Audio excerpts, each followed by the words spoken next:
de um novo tempo que está nascendo em minha nação.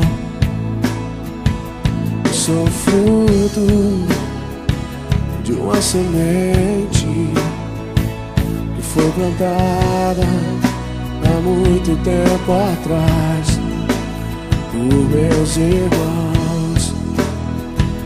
Aleluia!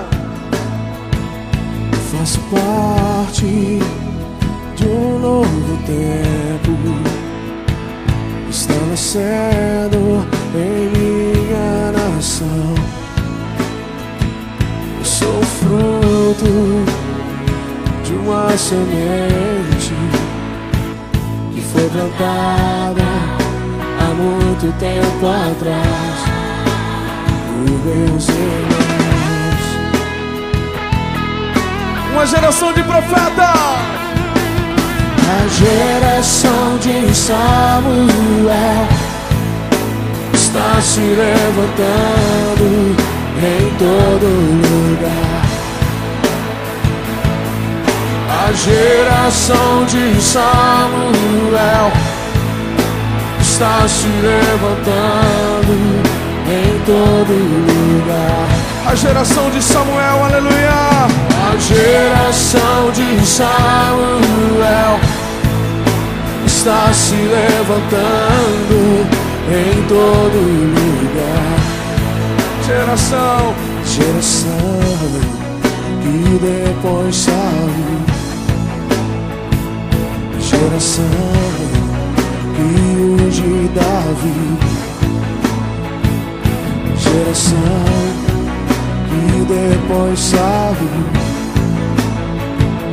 geração que unge Davi pro tempo de louvor.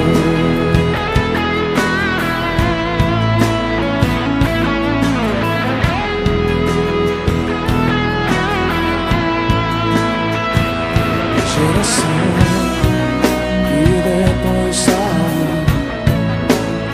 a geração que unge Davi, a geração que depois Saul, a geração que unge Davi pro tempo de louvor.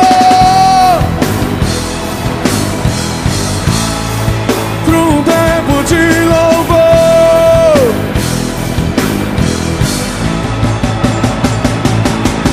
a geração de Samuel está se levantando em todo lugar. Onde estão os profetas de Deus?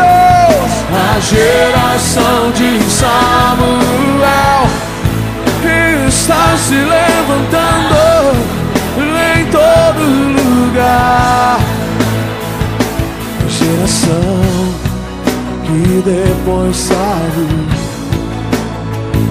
geração que unge Davi, geração que depõe Saul, geração que depõe a desobediência, o ciúme, a inveja.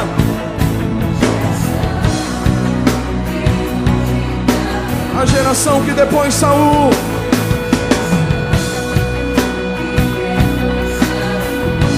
esse não é um tempo de desobediência, esse é um tempo de louvor. Homem segundo o coração de Deus. E depois Saul, geração que unge Davi pro tempo de louvor.